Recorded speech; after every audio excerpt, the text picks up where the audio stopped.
Aku ini bukan apa-apa kalau tanpa rakyat.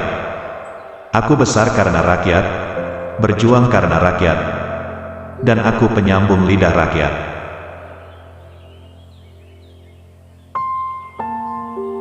Engkau telah sering mendengar mengenai diriku, bahwa aku ini sejak umur 16 tahun telah mencemplungkan diri dalam gerakan untuk tanah air, bangsa, dan cita-cita.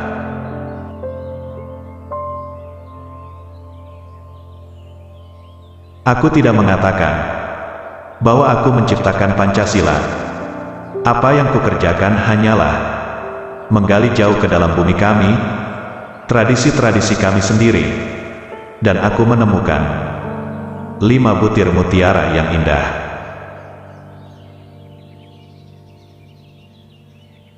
Aku tinggalkan kekayaan alam Indonesia, biar semua negara besar dunia iri dengan Indonesia, dan aku tinggalkan hingga bangsa Indonesia sendiri yang mengolahnya. Dua sifat yang berlawanan. Aku bisa lunak, dan aku bisa cerewet. Aku bisa keras, dan laksana baja. Dan aku bisa lembut, berirama.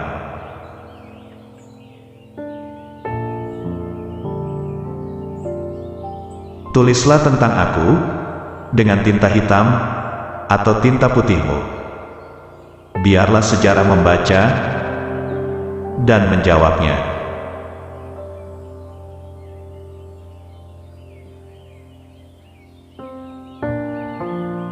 Janganlah melihat ke masa depan dengan mata buta.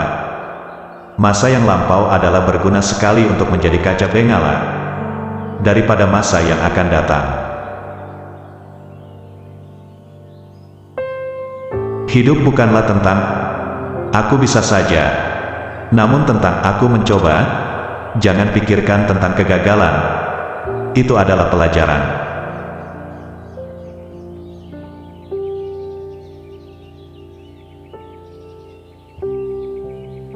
Bunga mawar tidak mempropagandakan harum semerbaknya. Dengan sendirinya harum semerbaknya itu tersebar di sekelilingnya.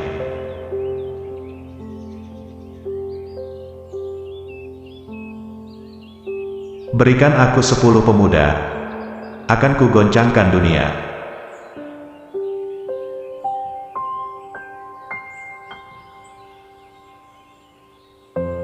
Berilah aku 1.000.000 orang tua, maka aku akan sanggup memindahkan Gunung Merapi dari tempatnya. Dan berilah aku 10 pemuda yang bersemangat besar, niscaya aku akan sanggup menggemparkan dunia.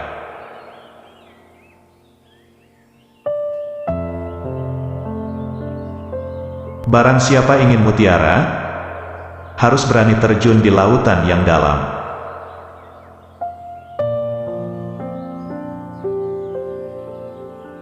Aku lebih suka lukisan samudra yang gelombangnya menggebu-gebu daripada lukisan sawah yang adem ayem tentram. Berpedomanlah pada harapan dan ketetapan hati. Berpedomanlah pada cita-cita. Berpedomanlah pada impian dan angan-angan. Gantungkan cita-citamu setinggi langit, bermimpilah setinggi langit. Jika engkau jatuh, engkau akan jatuh di antara bintang-bintang.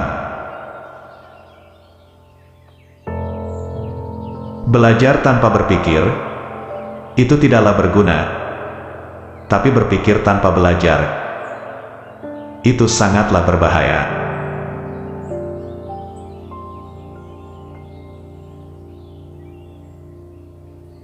Jika kita memiliki keinginan yang kuat dari dalam hati, maka seluruh alam semesta akan bahu-membahu mewujudkannya.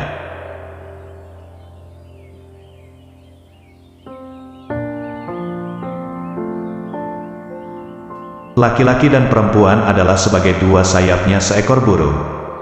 Jika dua sayap sama kuatnya, maka terbanglah burung itu sampai ke puncak yang setinggi-tingginya.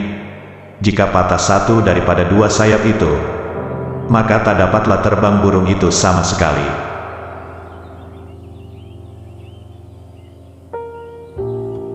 Rakyat padang pasir bisa hidup. Masa kita tidak bisa hidup?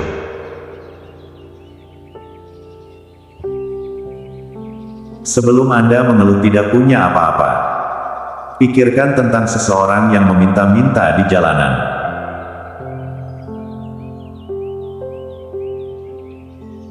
Apabila di dalam diri seseorang masih ada rasa malu dan takut untuk berbuat suatu kebaikan, maka jaminan bagi orang tersebut adalah tidak akan bertemunya ia dengan kemajuan selangkah pun.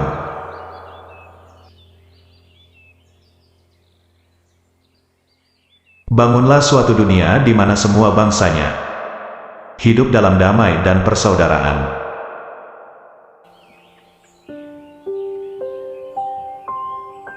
Saatnya telah tiba untuk meyakinkan dunia bahwa aku bukan boneka Jepang.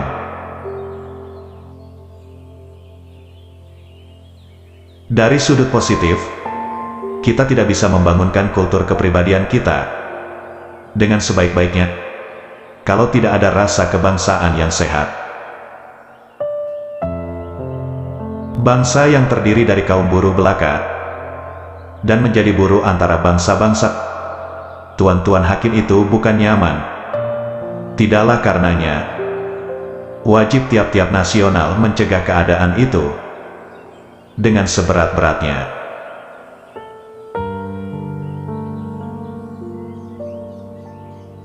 Hanya bangsa yang berani mengambil nasib dalam tangan sendiri akan dapat berdiri dengan kuat.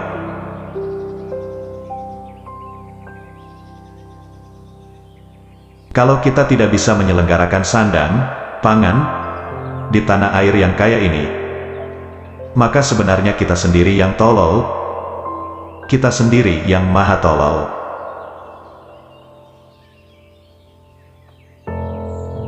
Bangsa adalah segerombolan manusia yang keras. Ia punya keinginan bersatu dan mempunyai persamaan watak yang berdiam di atas satu geopolitik yang nyata, satu persatuan.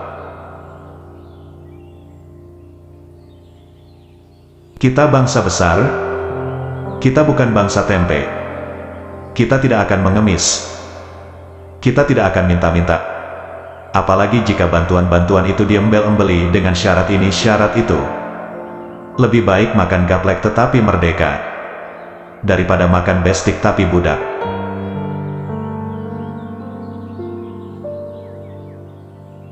Bangsa yang tidak percaya kepada kekuatan dirinya sebagai suatu bangsa tidak dapat berdiri sebagai suatu bangsa yang merdeka.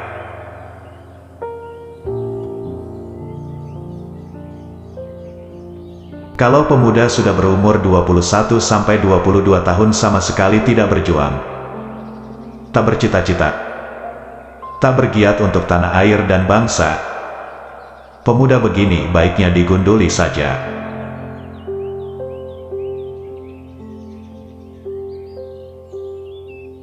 Apa yang sudah disepakati secara politik, jangan pernah diperdebatkan secara estetis.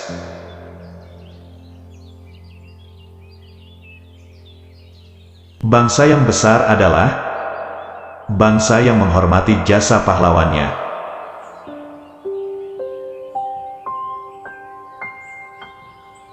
Perjuanganku lebih mudah karena mengusir penjajah, tapi perjuanganmu akan lebih sulit karena melawan bangsamu sendiri.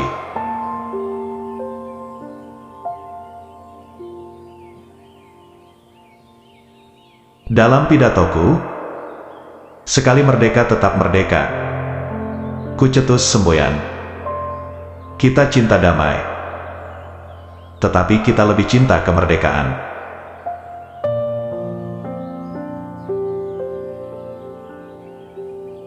Kami menggoyangkan langit, menggempakan darat, dan menggelorakan samudera agar tidak jadi bangsa yang hidup hanya dari 2,5 sen sehari. Bangsa yang kerja keras, bukan bangsa tempe, bukan bangsa kuli, bangsa yang rela menderita demi pembelian cita-cita.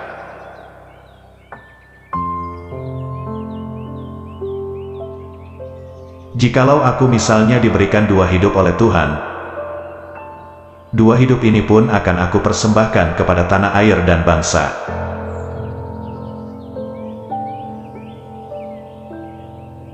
Kita mendirikan negara Indonesia, yang kita semua harus mendukungnya. Semua buat semua.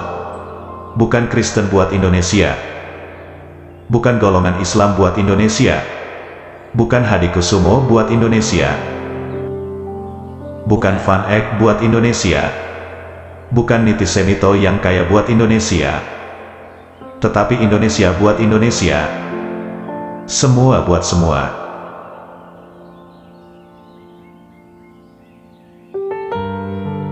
Hanya bangsa yang berani mengambil nasib dalam tangan sendiri akan dapat berdiri dengan kuat.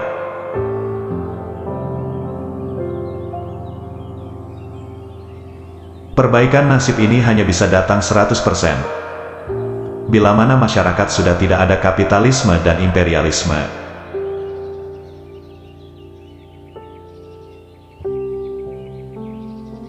Itulah konsep nasionalisme yang didirikan Indonesia.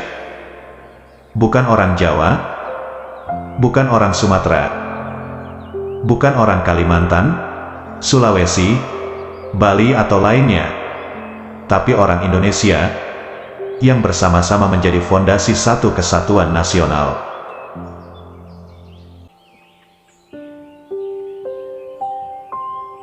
Sebelum kamu mengeluh tentang rasa dari makananmu, pikirkan tentang seseorang yang tidak punya apapun untuk dimakan.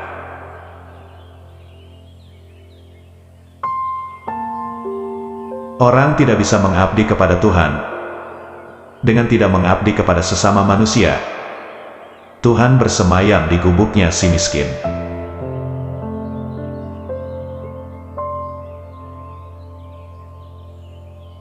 Jangan kamu pernah merasakan bahwa cinta yang kamu rasakan itu membuatmu derita. Sungguh Tuhan memberikan cinta dalam hatimu adalah anugerah dan itu harus kamu syukuri.